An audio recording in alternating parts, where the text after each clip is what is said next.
This reminded us of what it's like being on the bridge crew of a starship, that you have the weapons officer and the nav officer and then the comms officer, and they're all assigned their own specialization, and we're all in it together. We all move this great ensemble forward together. Who doesn't want to be part of the crew on a starship bridge? To be important but not have everything be on your shoulder. You're part of a team that's discovering things. That metaphor of the spaceship really makes sense because it is kind of like this, well, we're stranded out in the void and we're in space and nobody's going to come save us, so we're kind of responsible for ourselves in that regard. And I think that kind of is what life is, really. So in some ways, this project takes on this other sort of metaphorical or philosophical theme, which is that we all are here together alone, and we ought to find ways to work together and to make the most of it and to have it be enjoyable, fun, to have life be a really great experience.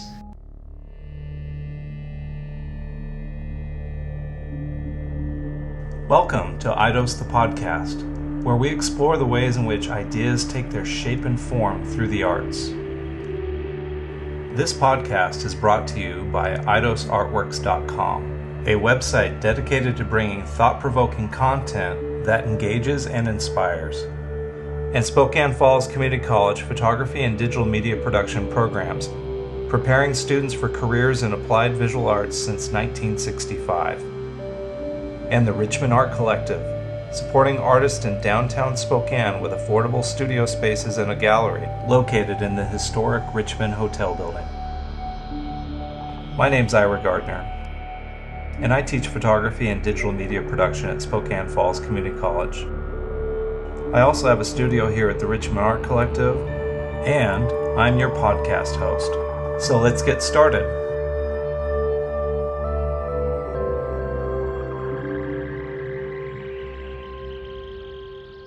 In this episode, we meet two interactive media artists, Thomas Ruble and Alex Mann, who've created an interactive music project entitled Organosynth that was recently on display at the Richmond Art Collective Gallery in Spokane, Washington.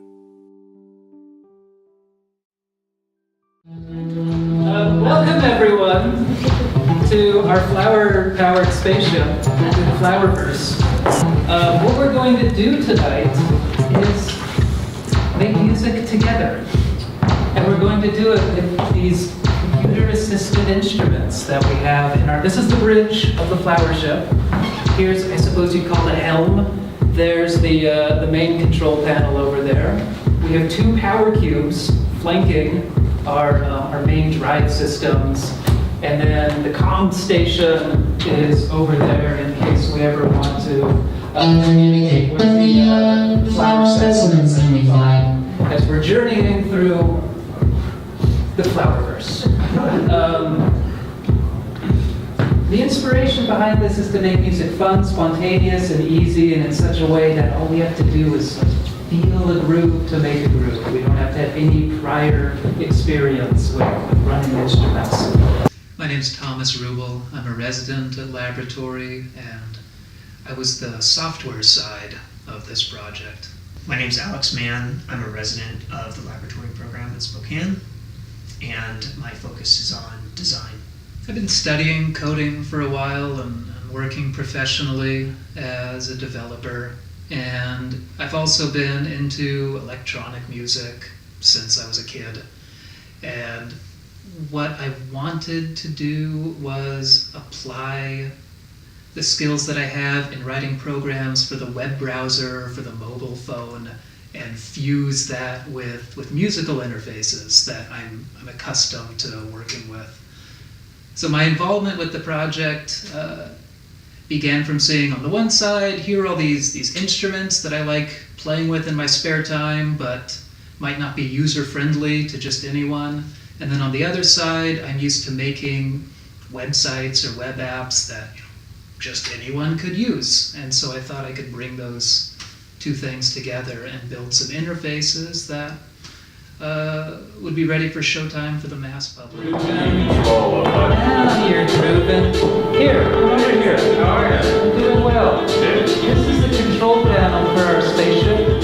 Right here is the engine to click and drag that down. So the way that I kind of got interested in this kind of work in general was my time at University of Washington in the Human-Centered Design and Engineering program, where I essentially got to experience the interface between design, aesthetics, and of course just user experience, how people end up interacting with technology or products. So when Thomas and I met, we had kind of an opportunity to take our mutual interest in music and to have Thomas's development and coding skills and my sort of experience with design work that allowed us to kind of think about how could we make a project that was usable for pretty much everybody, and from that side of things to give people sort of a jumping point into music in a way that they may not have ever experienced before. The inspiration behind this is to make music fun, spontaneous, and easy, and in such a way that all we have to do is feel a groove to make a groove. We don't have to have any prior experience with running instruments. We had this kind of concept in our minds, and that was kind of the beginning. It's like, how do we even start? So I think that the term that we sort of kind of bounced back and forth between each other rather continuously was the idea of like this magic harmonica. So when you blow into a harmonica, you get this kind of dun-dun, kind of like everything is in the same scale, in the same key, and it all sounds good together. You can't really play a wrong note with a harmonica. So that idea was the sort of impetus for the concept of the project. We want something that you can play, and no matter what you do, it's never wrong. So this is the control panel for the whole thing. If we want to slow it down, we can grab hold of the speed, and now you see the windows slowed down, and we brought our ship to like an almost idle stop. And we can speed her back up if we want. The different universes that we're in are either different geometric shapes or different colors. Right now we're in a pink square universe. Now we're in a yellow square universe. What that cube is changing is the scale that the sequence is using. Now it's a weird blue scale. So the technology is there, or it's getting there, but again, that is predicated on the idea that you know how to sing, and we were anticipating that people were not going to know how to do that kind of thing very well, or to feel, kind of a little bit scared to do it. So that was maybe the second part, apart from the concept of this magic harmonica. The second part was really, who are we designing for, and what are those people going to need, and how do we want to make the experience really good for them? There's a kind of theory in user experience and user-centered design called extreme cases. So that's basically like saying, if you make a tool that you use in your hand, you're not just designing for the person who is able-bodied and able to use it all the time, but you're designing for the person who is not able-bodied, or who has arthritis, or who has some kind of impairment or disability that precludes their use of the product in most circumstances. So how do you enable that person to do the same kinds of activities that somebody else who has the faculties to do it? How do you make them on the same playing field? So that idea combined with this magic harmonica sort of became the initial starting point for how we began moving forward with the design. In addition to designing the tangible interfaces, the experience itself had to be designed, where if you just give everyone a kazoo and you have 30 people playing a kazoo, these solo instruments, it'll sound like a chorus of cicadas or something, that if everyone is just being alone with their magical instrument that they're given, then the sense of togetherness might not emerge spontaneously. There would have to be some conductor, let's say. And so we got stuck on this problem for a while of how do we both enable people or empower them to make a difference in what's happening in the room. I mean, after all, there are only 2 speakers filling up the room with sound. So you have to feel like you're doing something that matters. But if you're doing it all by yourself, then you're going to be bumping shoulders with the 20 other people that are just as powered. And so we were thinking, let's get down to the bare ontology of what's going on. When you're playing music in an ensemble, everyone's important. People have special roles. There are certain roles that aren't replaceable by others. This is the rhythm section, this is the lead section, and we're all in this together. We all have to work together to move this thing forward. I don't know who came up with it first, but this reminded us of what it's like being on the bridge crew of a starship. That you have the weapons officer and the nav officer and then the comms officer, and they're all assigned their own specialization, and we're all in it together. We all move this great ensemble forward together. And that's where the space age vibe came about. Over there, Alex is controlling the engines of the ship. Right now our engines are set to warp speed with the thump and the chuck in place. Alex, go ahead and add the thwook. There's the thwook. And let's do a sweep just for a full demo. So as we're playing our songs, someone is free to go over there, interact with the drums, and be the engine crew for the night. How this table works is it controls 2 synthesizers. These 2 instruments over there, but it doesn't matter, we don't even have to look at them. We can control them thoroughly with all of these interfaces we have.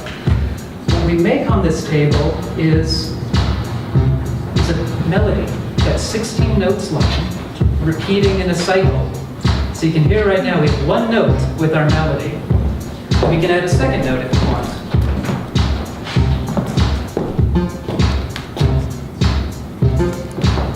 All the reds sound the same. All the yellows are higher than red. Blue is higher than yellow, if we remember our chromatic scale. But this one's diatonic. And so we can start constructing a nice little melody. And it takes 16 of us to run this thing. So you can come in now and turn the single circle dot to add a melody. There's another instrument that this thing controls, a very slow moving glacial thing that's going on in the background. It only runs 1 note every loop.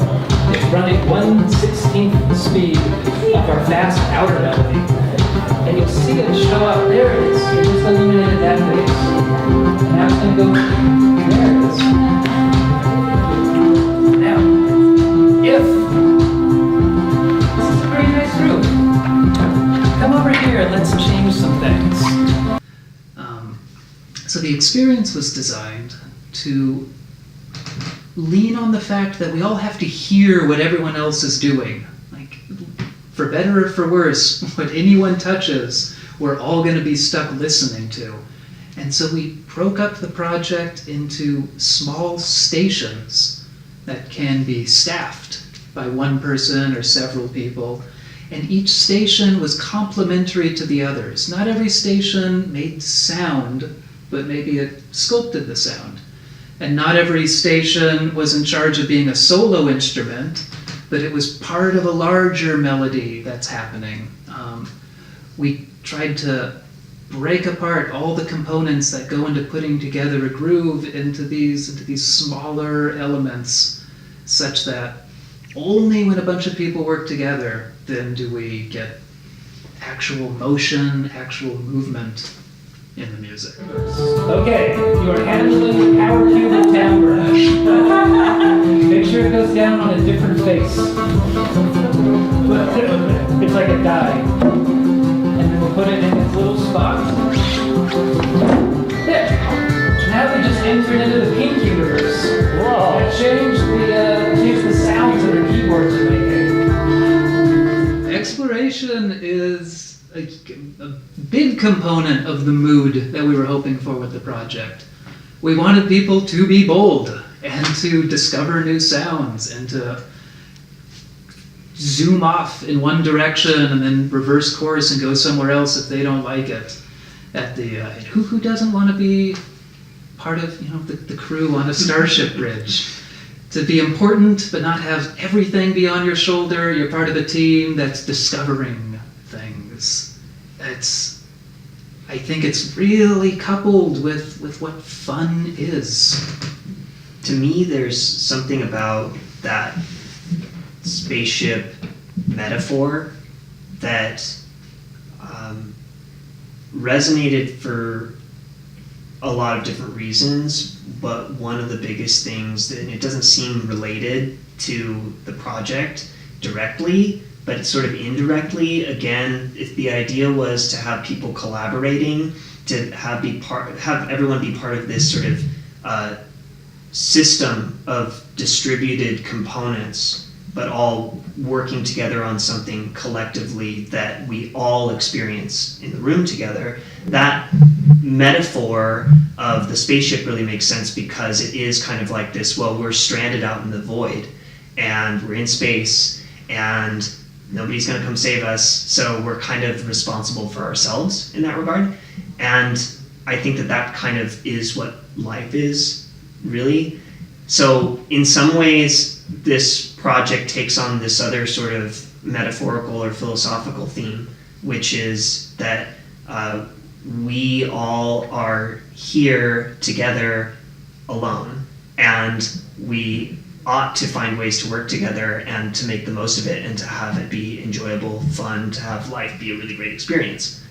So that to me was really influential in how we ultimately ended up designing the components themselves, because we didn't really know what they were going to look like at the time. And one day, thinking about these ideas of like the Earth and sustainability across the globe and how we can kind of generate some new way of organizing ourselves such that we can continue to survive out here in the void. I started kind of just thinking about biological themes and nature, and ultimately that kind of led to this sort of flower table that came about, which started out just kind of as a sketch, but it became sort of the centerpiece around which everybody would congregate to make the real melody of the music that was going to be happening in the room.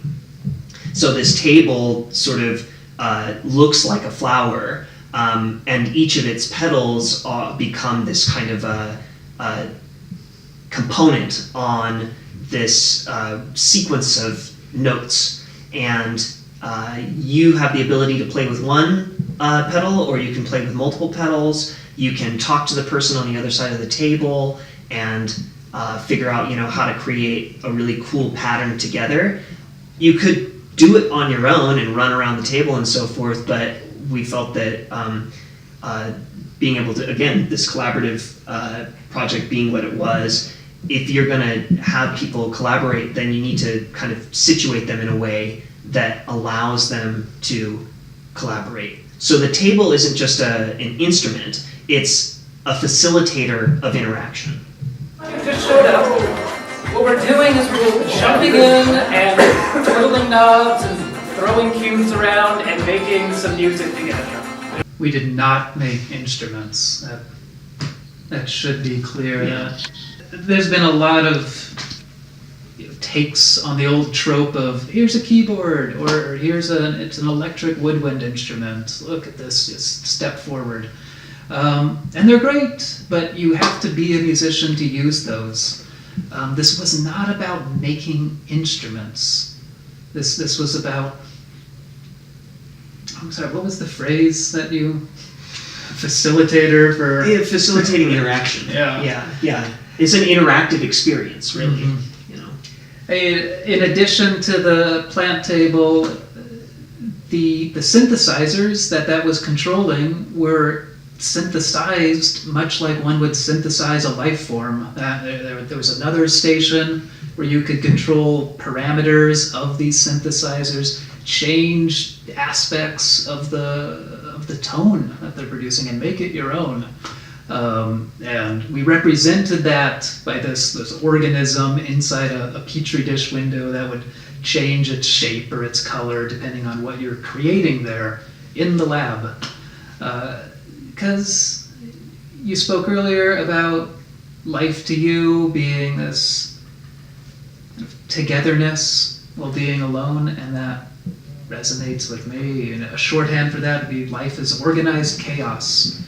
And it was chaotic, but it was also organized.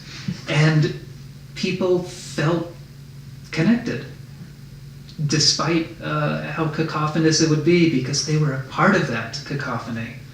No one had control over everything, and it was only by being together that we were able to make these songs that, you know, happened ephemerally just in the moment.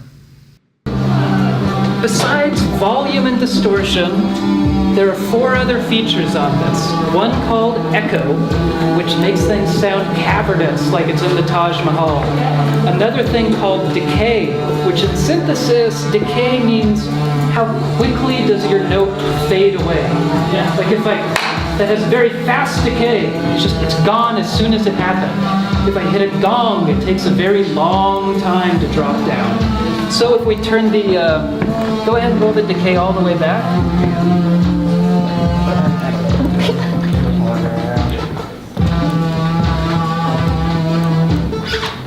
So this is a short decay. Now I'm going to open up the decay a little bit. There we go. I can bring it back down and get this staccato thing.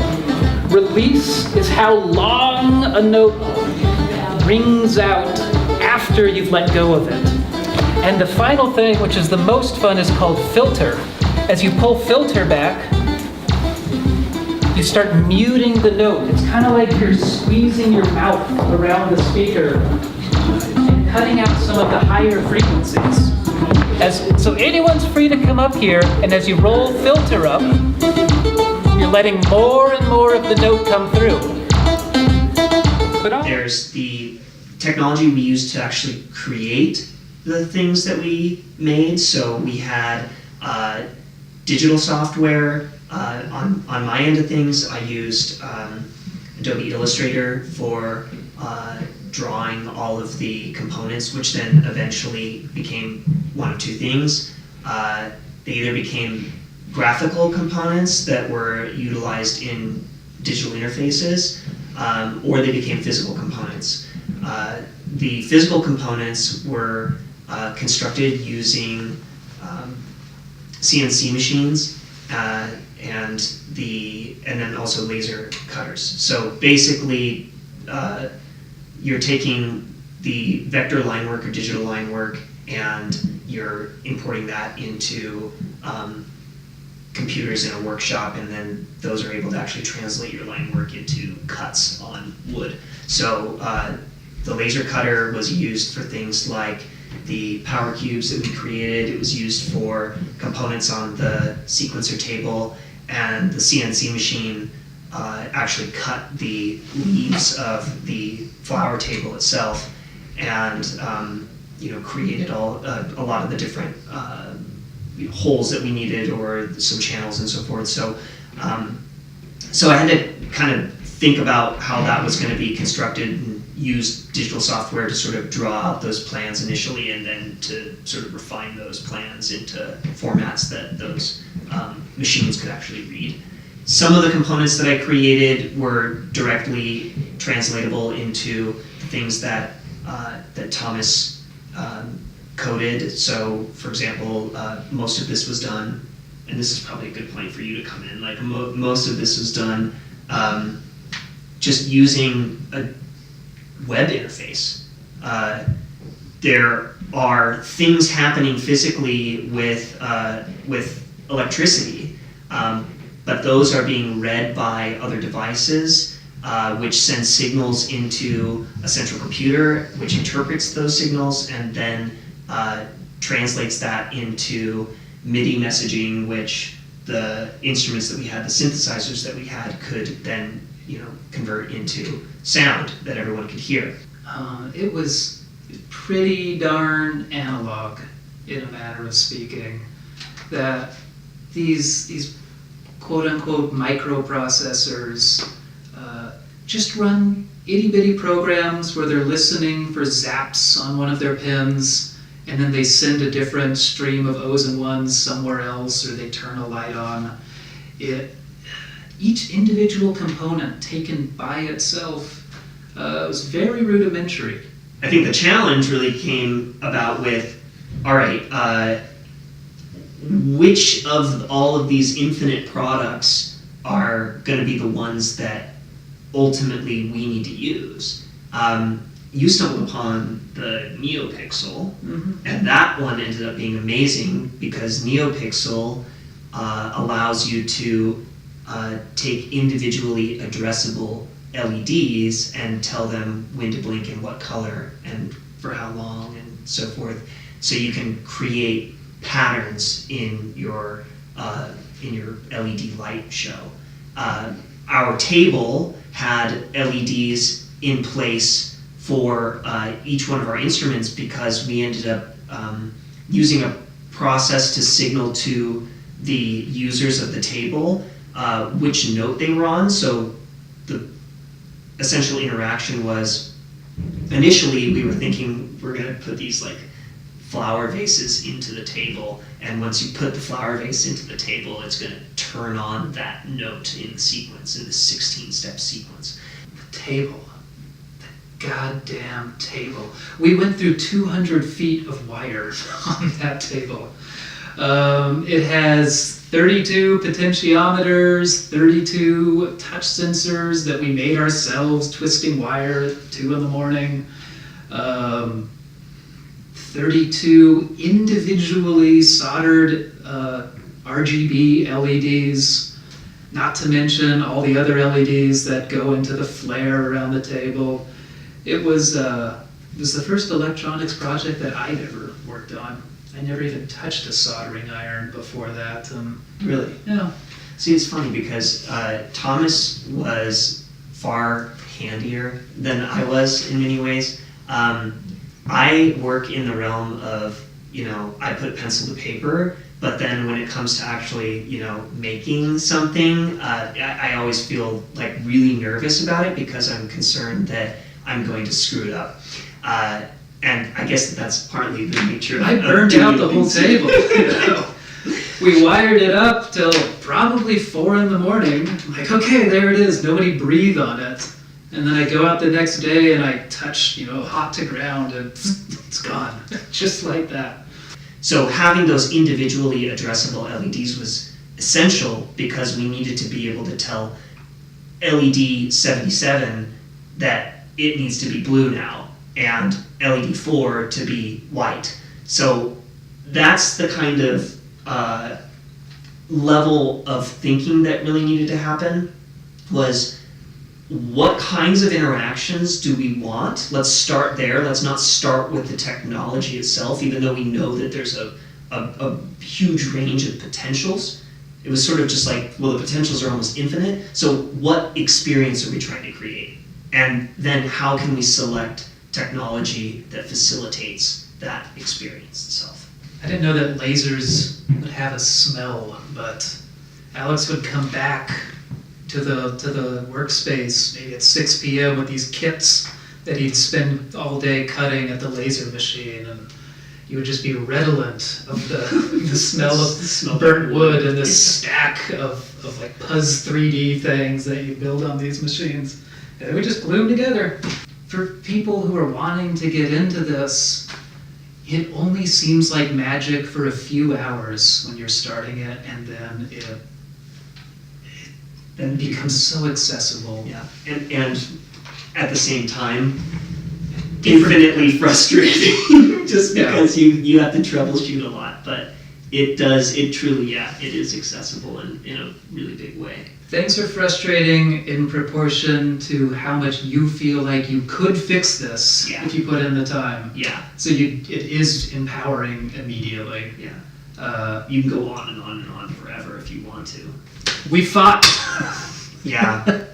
We fought.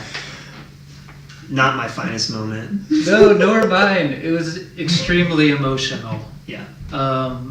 We scrapped the whole thing multiple times, rebuilt it from the ashes multiple times, left a long meeting feeling like, okay, we finally understand what we're doing. And then show up a month later and I have a round peg and Alex has a square hole, and like, whose fault is this, you know?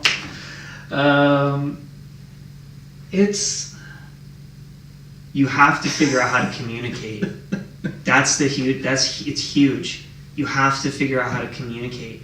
And that was one of the probably most valuable things for me that came out of this project, was really seeing the sort of like cliche of the designer engineer dynamic and how they don't speak the same language like actually become manifest and be sort of like, well, we have to work together, and we have skills that when you put them together are going to like make something really awesome. But until the two of you can actually figure out what the heck you're doing together, or to say, I need this, and the other person to say like, I totally understand you. The reality was that we would say, I need this. The other would say, I understand you, and then we would come back with the square peg and the round hole. So that sort of thing was about the first 2 months of the project. And all of a sudden, something happened. The deadline got closer. Yeah, I think so, yeah. Something happened where we ultimately, we started to see eye to eye. We didn't fully, suddenly just go, oh, we share the same mind now or anything like that, but something came about that ultimately led to, like, this is what is going to happen. And I really think it was the table. Once I realized that what he had been telling me for 2 months, which was, you need to get rid of your idea about this, Kanye West like harmonizing. Gosh, I can't even remember what it's called. Auto-tune. The auto-tune, yeah. So forget this part of the project that you're trying to do. That's fine, but it's not within our capability. And that was hard for me at first, was to go, that isn't really within our capability right now, and that isn't even the right thing to do, as we were saying before. So given that, this idea of just having a sequencer that people could play with collectively, and all of these other sort of philosophical themes that I had been interested in wanting to play with, suddenly coalesced into a sketch. And the sketch was of the flower table, and we sort of looked at the flower table together, and it was like, there it is. That's what we're going to do. And then from there it became, more troubleshooting. How do you expand the system? How do you make all these different components work together? But we had to have some kind of common ground in order to really get started. The cliche was ringing true that we were just comically mismatched. As a designer and an engineer, we have, I think, remarkably different skill sets and ways of approaching problems, and it was just rom-com gold every day. At the end of scene 2, yeah, the great, miscommunication takes place, and one of us is boarding at JFK, and the other runs to the gate. Just because I hate to get a generalization wrong, but Alex he has this mind for design where he can see the entire forest. I was astounded by the things that he would notice and the things that I would elide over or forget that Alex would then include. And I'm just a sweaty, neckbeard, basement-dwelling software guy, and I can only see the world one line in an algorithm at a time. And that's not true. Literally. We wouldn't understand why each other would care about the things we care about. My priorities would be very different than Alex's priorities. But that was good, because in the end, what it did for us was it took two very different perspectives, and it allowed us to find a compromise in some way. And, for me, I couldn't have done this without Thomas, not just because of your ability to program basically like in any kind of language that we needed to deal with, or to figure out all of the components of the electrical engineering, and then to say like, okay, yeah, this is how it all works together, which was something that, like, if I was trying to do that on my own, I'd still be doing it right now, and I probably would be failing very, very badly. But to me, having not just that, but your ability to say like, we're just going to do this thing right now. We're just going to make it right now. I always tend to think of things in a sort of like methodical, like, well, we have to do this, and then we have to do this, and so forth, and so there has to be this kind of like linear progression of things. What Thomas brought that I couldn't bring myself was this sort of bravery of just jumping in, making something, building a prototype real quick, just getting something that works so that we can say, yes, the concept that we have has proof now, it works, this can be done. And also, if we make this now and it doesn't work exactly the way we want to, it's not like it has to be like that forever. It's not frozen in time. You can change it. And really, this project itself in its entirety can be reconfigured, expanded, refined, etc., because it still functions on all the same principles by which we use to build it to the stage that it's currently in. So, whatever version 2.0 of this thing looks like is only going to become a reality because we made version 1.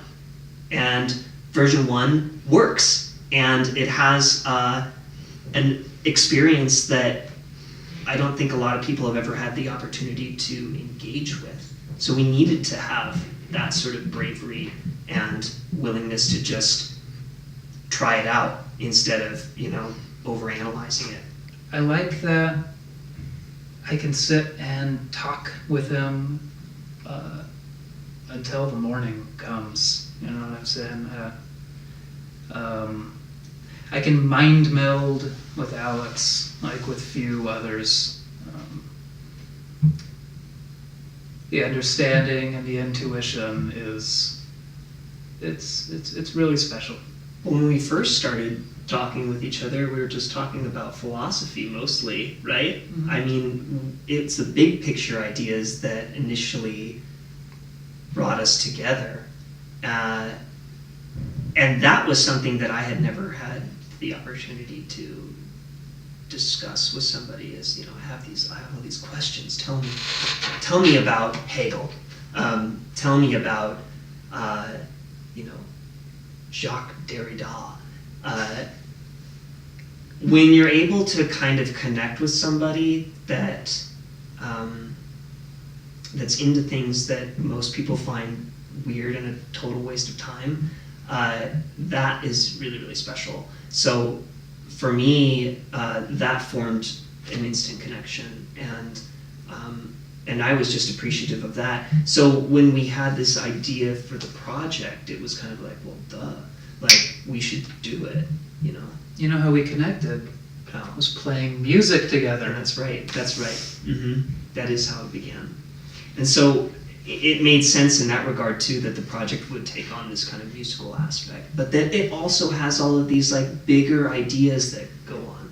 And the fact that, yeah, we argued and like probably wanted to wring each other's throats from time to time. It's like brothers fighting, you know. It happens. Sometimes you get into too close a proximity and you need to give each other a break. So, like, we were able to do that, and a lot of times we didn't really have to say anything, but we were kind of just moving in the same direction, and it would just sort of happen. It would materialize. So, for me, that's one of the biggest things I appreciated about working with you, was just that when things needed to happen, they did, and it was always in the context of a sort of shared perspective, and and having a similar sense of humor is really good too. So that was a good thing. Yeah, we also, get stoned and walk around downtown doing nothing, and that's nice. That's true. Yeah, I remember that. It worked. It worked. We tried putting it on one day, and we couldn't even get it to turn on. And then it turned on, and people were smiling. Pitter patter went by heart, looking at people, laughing and talking and twiddling knobs, and leaving glad that they came. I get terrible stage fright because I am afraid that I'm wasting people's time. And the best thing that I could hear from anyone who went to go play around with this device was that they're glad that they came down, that it was time well spent. It was a really snowy night too, like awful weather. Mm-hmm. People were happy they showed up. It wasn't, I wouldn't want people to patronize anything just because they feel some sense of moral duty to join this social group that goes out to gallery shows in the evening, but I want them to get something out of it and be stuffed with joy and delight. And it happened as far as I could tell. And I think it was really egalitarian too, because it was designed to be.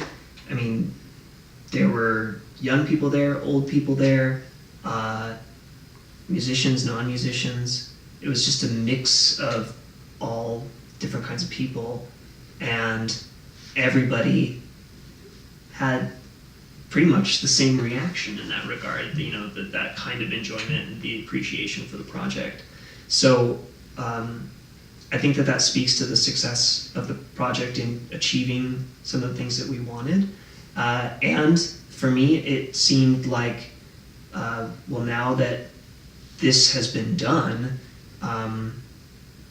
that's also another proof of concept. Like, it is something that people like, and it has a place in the world, and it's sort of motivation to kind of keep going.